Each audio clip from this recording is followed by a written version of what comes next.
ሰላም ጤና ይስጥልኝ ውድ የኢንፎቴይንመንት የዩቲዩብ ቻናል ቤተሰቦች፣ እኔ ፋሲል ነኝ። ዛሬም በሌላ ቪዲዮ መጥቻለሁ።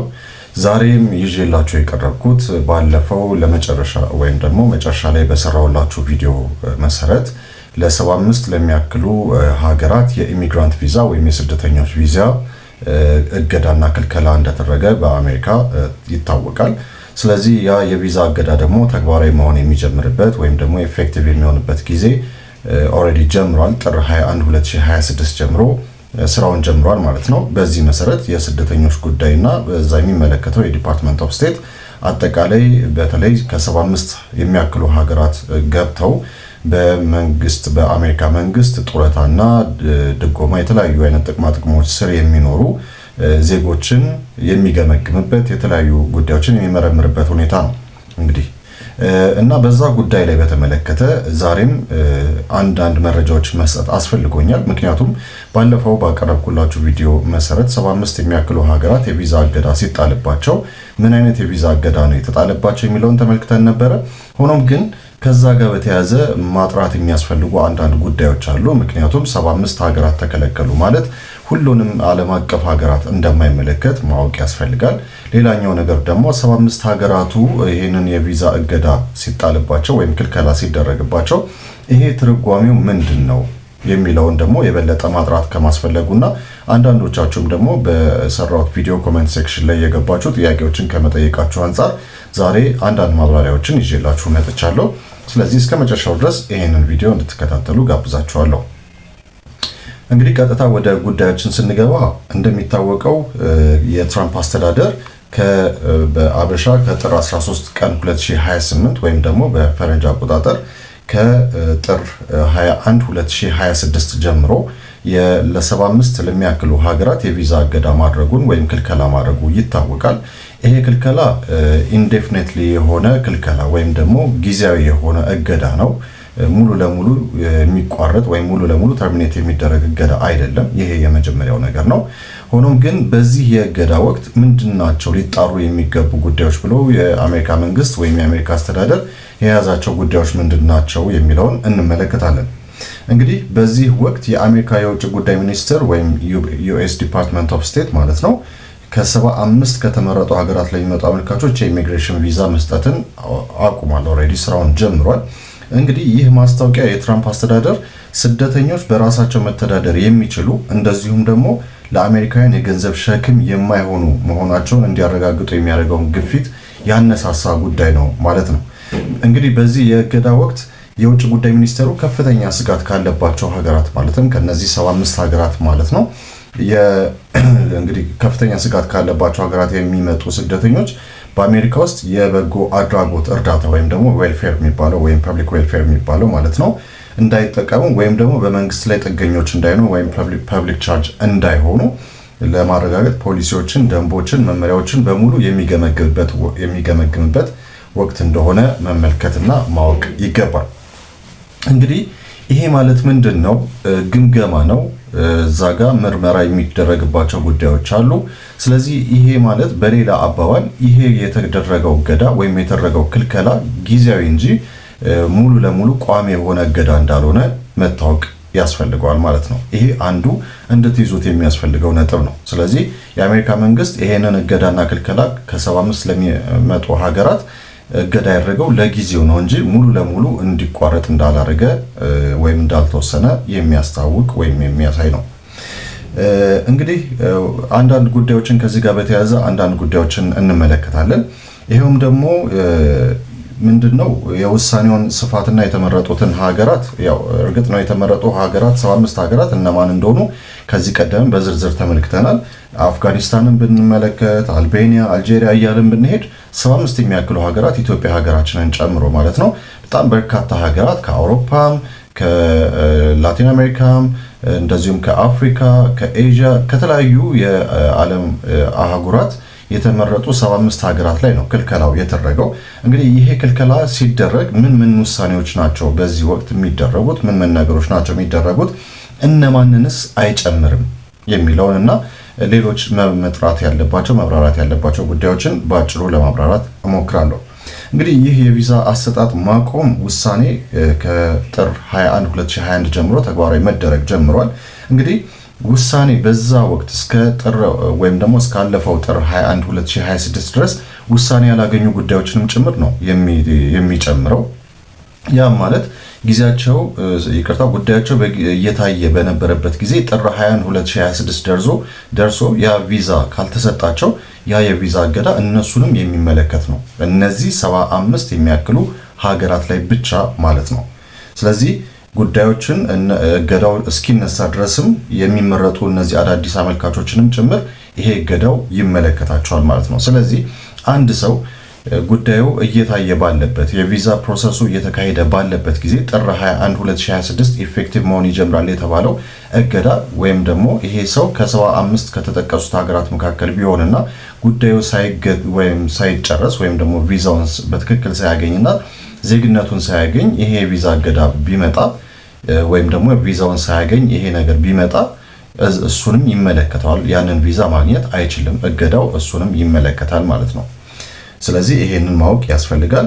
ከነዚህ ሀገራት የመጡ የውጭ ሀገር ዜጎች በሚኒስትሩ የእገዳ ወቅትም ቢሆን የኢሚግሬሽን ቪዛ ማመልከቻዎቻቸው ማቅረብና በቃለ መጠይቅ ላይ መገኘት ይችላሉ። እንግዲህ ይሄ ዲፓርትመንት ኦፍ ስቴት ያወጣው መግለጫ ነው። እንግዲህ አሁን ምንድን ነው መሰላችሁ ቪዛ አይሰጥም ማለት ግን ምን አይደለም፣ ለቪዛ ማመልከት አይቻልም ማለት ግን አይደለም። ከነዚሁ ከ75 ሀገራት ከተመረጡት ቪዛ ከተከለከሉ ሀገራት የሚመጡ አመልካቾችን እስካሁን ድረስ የሚመለከተው አካል መቀበሉን ይቀጥላል ማለት ነው። ስለዚህ የቪዛ አሰጣጥ እገዳው ቢኖርም ግን ከነዚህ ሀገራት ከውጭ ወይም የውጭ ሀገር ዜጎች ከነዚህ ሀገራት የሚመጡ የውጭ ሀገር ዜጎች በአገልግሎቱን በሚሰጠው በሚኒስቴሩ በኩል የእገዳ ወቅትም ቢሆን የኢሚግሬሽን ቪዛ ማመልከቻቸው ማቅረብና በቃለ መጠይቅ ላይ መገኘት ይችላሉ። ስለዚህ ቃለ መጠይቃቸውን ሊያደርጉ ይችላሉ። በቃለ መጠይቁ ወቅትም እንዲገኙ ሊጠየቁ ወይም ሊጠሩ ይችላሉ። ያ ማለት ግን ቪዛው ይሰጣቸዋል ማለት አይደለም። ምንድነው ይሄ የሚያመለክተው? ወይም ደግሞ ለምንድነው የሚጠቅመው ታዲያ ቪዛው ካልተሰጣቸው መጠራታቸው? እንግዲህ ይሄንን ቃለ መጠይቅ ማድረጋቸው የሚጠቅመው ለምንድነው ካላችሁ ቀደም ሲል እንደነገርኳችሁ ይሄ የቪዛ ክልከላና የቪዛ እገዳ የሚቆየው ለተወሰነ ጊዜ ነው። ምንም እንኳን በዚህ ጊዜ ነው እስከዚህ ጊዜ ነው እገዳው ተብሎ ባይገለጽም ቪዛው የሚከለከልበት ጊዜ ባይገለጽም ይህ ቃለ መጠይቅ መደረጉ ግን ያኔ የቪዛው እገዳ በሚነሳበት ጊዜ ጉዳያቸው እንደ አዲስ እንዲታይ ቪዛ ማግኘት እንዲችሉ ሊረዳቸው ስለሚችል ያንን ቃለ መጠይቅ ማድረጋቸውን ፕሮሰሱን ማካሄዳቸውን ይቀጥላሉ። ክልከላ የለውም እዚህ ላይ ማለት ነው። ስለዚህ ይሄ ነው። ሌላው ግን በልዩ ሁኔታ የሚያዝ ጉዳይ ወይም ደግሞ በኤክሴፕሽናል የሚያዝ ጉዳይ ደግሞ አለ። ይሄ ምን ማለት ነው? የሁለት አገር ዜግነት ያላቸው አመልካቾች በዚህ መመሪያ ውስጥ ካልተካተተ አገር በተሰጠ ህጋዊ ፓስፖርት የሚያመለክቱ ከሆነ የኢሚግሬሽን ቪዛ ይሰጣቸዋል። በነገራችን ላይ ይህንን ኤክሴፕሽናል የሆነ ጉዳይን ከማብራራቴ በፊት አንድ እንድትረዱ የሚፈልገው ነገር የቪዛ ክልከላው የሚመለከተው ከዚህ ቀደም የጠቀስናቸውን 75 ሀገራት እንጂ አጠቃላይ መላውን ዓለም አይደለም። ከአሜሪካ ውጭ ያሉ ሌሎችም ሙሉን አህጉራት እና ሀገራት የሚመለከት አይደለም። ለምሳሌ በቀላሉ ለማስረዳት ከኬንያ ወደ አሜሪካ መሄድ የሚፈልጉ ኢሚግራንትስ ቢኖሩ ያ ቪዛ ማግኘት የኢሚግራንት ቪዛ ማግኘት ይችላሉ። ምክንያቱም ኬንያ ከእገዳው ወይም ደግሞ እገዳ ከተደረገባቸው ክልከላ ከተደረገባቸው 75 ሀገራት መካከል ስላልተጠቀሰች የኢሚግራንት ቪዛ አንድ ኬንያዊ ቢያመለክት የኢሚግራንት ቪዛ ወዲያው ሊያገኝ ይችላል። ፕሮሰሱን እስከጨረሰ ኳሊፋይ እስከሆነ ድረስ ያንን ኢሚግራንት ቪዛ አግኝቶ ወደ አሜሪካ መግባት ይችላል። ይሄን እንድትረዱ ፈልጋለሁ። ከዛ በተጨማሪ ግን ስለዚህ ስለ ኤክሴፕሽናል ወይም ደግሞ በልዩ ሁኔታ ስለሚያዘው ጉዳይ ደግሞ ስንመለከት አንድ ሰው የሁለት ሀገር ጥምር ዜግነት ቢኖረው ለምሳሌ አንደኛው ዜግነቱ ለምሳሌ ከኢትዮጵያ ቢሆን ኢትዮጵያ በዚህ ክልከላ ውስጥ አለችበት፣ ቪዛ ከተከለከሉ ሀገራት መካከል አለችበት። አንዱ ዜግነቱ ኢትዮጵያዊ ቢሆን ሌላኛው ዜግነቱ ኬንያዊ ቢሆን ኬንያ አልተከለከለችም። ታዲያ ሲያመለክት የሚያመለክተው በኬንያ በትክክለኛ በህጋዊ ፓስፖርት ከሆነ ያንን የኢሚግራንት ቪዛ እንዲያገኝ ይደረጋል። ሆኖም ግን ሲያመለክት ያመለከተው በኢትዮጵያ ቪዛ ከሆነ ያ እገዳው እሱን ይመለከታል። ስለዚህ ሊታገድ ይችላል። ሆኖም ግን ካልታገደ ሀገር በተሰጠ ህጋዊ የሆነ ፓስፖርት ከሆነ ማመልከቻውን የሚያስገባው ያ ኢሚግራንት ቪዛ እንዲያገኝ ይረዳዋል። ይሄ ኤክሰፕሽናል የሆነ ወይም በልዩ ሁኔታ የሚታይ ጉዳይ ይሆናል። እንግዲህ ይሄ የ75 ሀገራት እገዳ ምንድነው የሚያደርሰው ወይም እያደረሰ ያለው ተጽዕኖ ምንድነው ልትሉ ትችላላችሁ። እንግዲህ የውጭ ጉዳይ ሚኒስትሩ ማለትም የአሜሪካ የውጭ ጉዳይ ሚኒስትር ከነዚህ ሀገራት ለሚመጡ ዜጎች የኢሚግሬሽን ቪዛ ቃለ መጠይቅ ቀጠሮ መያዙን ይቀጥላል። እንግዲህ አሁን ተጽዕኖዎቹ እያሉም ምን መደረጉ ግን አይቀርም። ቅድምም እንደነገርኳችሁ የውጭ ጉዳይ ሚኒስትር ከነዚህ 75 ከሚያክሉ ሀገራት ወይም ያንን ቪዛ እገዳ ከተደረገባቸው ሀገራት የሚመጡ ዜጎችን ቃለ መጠይቅና ቀጠሮ መያዙን አያቋርጥም፣ ይቀጥላል ማለት ነው። እንግዲህ ባለፈውም አለን ጉደታ የተባሉትን በአሜሪካን ሀገር የሚኖሩ የህግ ባለሙያ ቪዲዮውን እንግዲህ ስትመለከቱም ይሄንን ጉዳይ ተናግረው ነበር፣ ጠበቅ አድርገው ተናግረው ነበር። ይሄ ፕሮሰስ ስለማይቆም ማመልከታችሁን አትተዉ፣ ምክንያቱም አንድ ቀን ይሄ ቪዛ እገዳ በሚነሳበት ወቅት ጉዳያችሁ እንዲታይ ቪዛ እንድታገኙ ይረዳችኋል የሚል ነገር ተናግረዋል። ስለዚህ አሁንም ትክክለኛው መንገድ ይሄ ነው። ቪዛ ማንኛውም ሰው ኢሚግራንት የሆነ ከኢትዮጵያ ውስጥ የሆነ ምንም እንኳን የቪዛ ክልከላውና እገዳው ኢትዮጵያን ሀገርን ቢመለከትም ግን አሁንም ማመልከት ይቻላል። ለቪዛ ማመልከት ይቻላል። ቃለ መጠይቁ ላይም ከተደረሰ ያ ፕሮሰስ ቃለ መጠይቅ ላይም ከደረሰ ቃለ መጠይቁ ይደረጋል። ክልከላ እዚህ ላይ የለም። ምንድነው ክልከላው? ቪዛው አይሰጥም። ቪዛው ኢሹ አይሆንም ወይም ደግሞ ኢሹድ አይደረግም። ያ ጊዜ እስከሚያበቃበት ጊዜ ድረስ ኢሹድ አይደረግም ወይም ደግሞ ቪዛው አይሰጥም ማለት ነው። እንግዲህ የፖሊሲው ክለሳው እስኪጠናቀቅ ድረስ ምንም አይነት የኢሚግሬሽን ቪዛ አይሰጥም። መንግስት ክለሳው የሚጠናቀቅበትን የጊዜ ገደብ እስካሁን አላሳወቀም። እውነት ነው፣ የአሜሪካ መንግስት ክለሳው ተጀመረ እንጂ ገና አልተጠናቀቀም። መቼ ነው የሚጠናቀቀው የሚባለው ነገር አይታወቅም። ምናልባት በመጪዎቹ ጊዜያት የሚታወቅ ሊሆን ይችላል። ያንን እንግዲህ ሁላችንም ያን ጊዜ ነው የምንሰማው። እስከዛ ጊዜ ድረስ ግን ፕሮሰሱን ማካሄድ፣ የቪዛ ቃለ መጠይቁን ማድረግ ይቻላል። ምንም አይነት እዚህ ላይ ክልከላ አልተደረገም። በነገራችን ላይ ይሄ የቪዛ ክልከላ ማለት የኢሚግራንት ቪዛ ክልከላ ማለት ዲቪን እንደሚጨምር መታወቅ ይኖርበታል። ስለዚህ ማንኛውም ሰው በዲቪ ወደ አሜሪካ ለመሄድ የኢሚግራንት ቪዛ እስከሆነ ድረስ ዲቪ የኢሚግራንት ቪዛ ሎተሪ እስከሆነ ድረስ የዲቪ አመልካቾችንም ጭምር የሚጠቀልል የሚመለከት ነው። ሆኖም ግን ኦሬዲ ያ ቪዛ የተሰጣቸው ከሆኑ ግን ያን ቪዛ ስላገኙ ወደ አሜሪካ መግባት ይችላሉ። ግን ጉዳያቸው እየታየ ፕሮሰስ ላይ ሆነው ቃለ መጠይቅ ላይ ሆነው ከሆነ ያ ነገር የመጣው ያ ቪዛ እገዳ ይመለከታቸዋል። ይሄ ቀደም ሲል የጠቀስኩላችሁ ነገር ነው። አሁን እዚህ ጋር ሌሎች ነገሮች የምንመለከታቸው ነገሮች አሉ። እነዚህም ደግሞ ምንድን ናቸው? ይህ ማስታወቂያ በውጭ ሀገራት በሚሰጡ የኢሚግሬሽን ቪዛዎች ላይ ብቻ የተገደበ ነው። በውጭ ሀገራት ማለት ከአሜሪካ ውጭ ባሉ ሀገራት ወይም ደግሞ 75 በሚያክሉት ሀገራት ላይ በአሜሪካ ውስጥ ሆነው እንግዲህ ይህንን ልብ በሉ። በአሜሪካ ውስጥ ሆነው በፎርም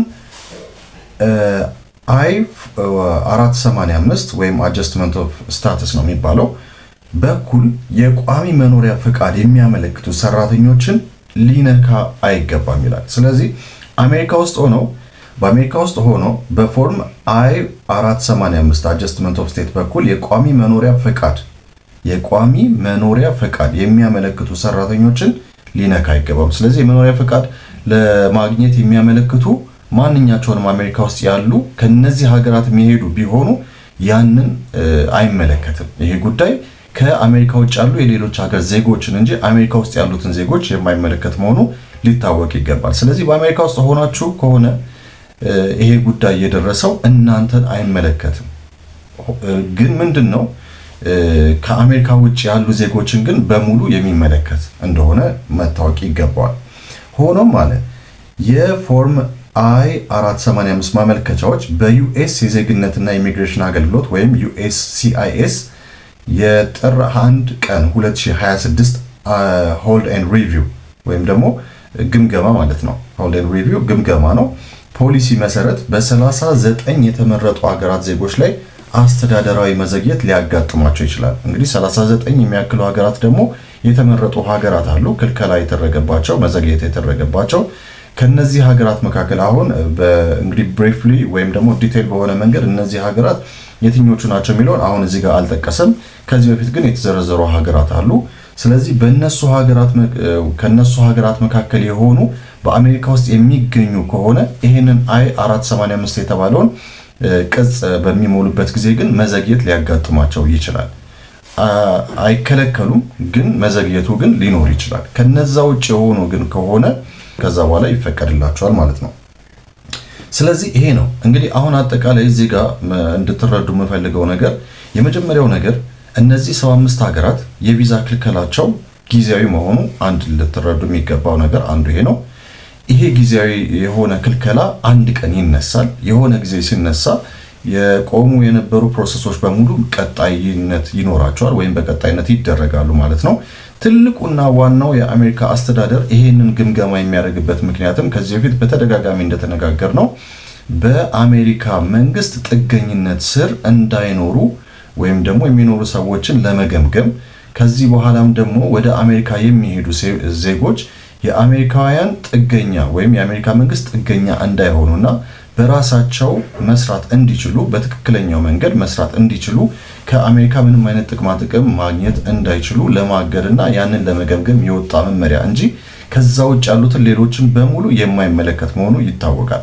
የነን ኢሚግራንት ቪዛ ኢቭን በእነዚህ በ75 የታገዱ ሀገራት መካከልም ያለ ነን ኢሚግራንት የሆነ ቪዛ አሁንም ጭምር ይሰጣል። ይሄ ማለት ምንድን ነው? አትሌቶች ሊሆኑ ይችላሉ፣ የፊልም ተዋናዮች ሊሆኑ ይችላሉ። ስራቸውን ለማሳየት ወደ አሜሪካ መግባት የሚፈልጉ ነን ኢሚግራንት የሆኑ ማለት ነው በጊዜያዊነት ያንን ቪዛ አግኝተው መሄድና ተመላሾች እስከሆኑ ድረስ ያንን ቪዛ ማግኘት ይችላሉ። በማንኛውም አይነት የስራ መስክ የተቀጠሩና በስራ ምክንያት ወደ አሜሪካ ለመሄድ የሚፈልጉ የሚሄዱና በጉዳይ ምክንያት በአሳማኝ የሆኑ ጉዳዮች ምክንያት ነን ኢሚግራንት ቪዛ አውጥተው መሄድ የሚፈልጉ በሙሉ ይቻላል። ከ75 ሀገራቱም ቢሆን አልተከለከለም። እነዚህ 75 ሀገራት የተከለከሉት ኢሚግራንት ቪዛ ነው እንጂ ነን ኢሚግራንት ቪዛ እንዳልሆነ ልብ ሊባል ይገባል። ስለዚህ ነን ኢሚግራንት እና ኢሚግራንት የሚባለው ነገር ግራ እንዳይገባችሁ ግልጽ እንዲሆንላችሁ ለማድረግ ነው። ሌላው ነገር ኢሚግራንት ቪዛ የዲቪ ፎርምንም ያመለክታል። ጉዳያቸው ደግሞ እየታየ ያለ ይሄ ቪዛ ክልከላ የመጣባቸውን በ75 ሀገራት የሚገኙ ዜጎችን ያመለክታል። ከዛ ውጭ ግን ሁለት ጥምር ዜግነት ያላቸው ከታገደና ካልታገደ ሀገር ዜግነት ያላቸው ቢሆኑ ካልታገደው ሀገር ባለ ህጋዊ የሆነ ፓስፖርት ካመለከቱ ፓስፖርታቸው ተቀባይነት አግኝቶ ያንን የኢሚግራንት ቪዛ ማግኘት ይችላሉ። ከዛ በተጨማሪ ግን አሜሪካ ውስጥ ያሉ I-485 የሚባለውን የቋሚ የመኖሪያ ፍቃድ የሚያመለክቱ ግን በአሜሪካ ውስጥ ያሉ ዜጎች ክልከላ እነሱ ላይ አይመለከትም። አጠቃላይ እነዚህን ብቻ ነው የሚመለከተው ማለት ነው። ስለዚህ ይሄ ግልጽ እንዲሆንላችሁና ለጠየቃችሁኝ ጥያቄ ምላሽ ይሆናል ብዬ ነው ማስበው። እንደተረዳችሁት ተስፋ አደርጋለሁ። በዚህ ጉዳይ ላይ ተጨማሪ የሆነ አዲስ ነገር ከሌለ በቀር ተጨማሪ ቪዲዮ አልሰራም። በሌሎች ጉዳዮች ላይ ግን አዳዲስ የሆኑ መረጃዎች ካሉ የማቀብላችሁ ይሆናል።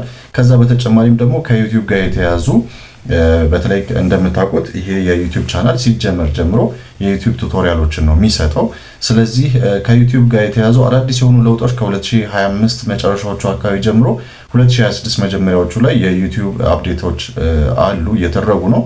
እነዛን በተመለከተ በሚቀጥለው አንድ ቪዲዮ ሰራላችኋለሁ። እሱንም እንደምትወዱት ተስፋ አደርጋለሁ፣ እንደሚጠቅማችሁ ተስፋ አደርጋለሁ። ለማንኛውም የዛሬውን በዚህ አብቅቻለሁ። ለዚህ ቻናል አዲስ ከሆናችሁ ሰብስክራይብ ማድረጋችሁን አትርሱ። የደውሏ ምልክት ከተጫናችሁ ማንኛውም እንደዚህ ያለ ኢንፎርሜሽን እና ቱቶሪያል አያመልጣችሁም። በሚቀጥለው ጊዜ እስከምንገናኝ ድረስ መልካም ጊዜ ይሁንላችሁ። ሰላም።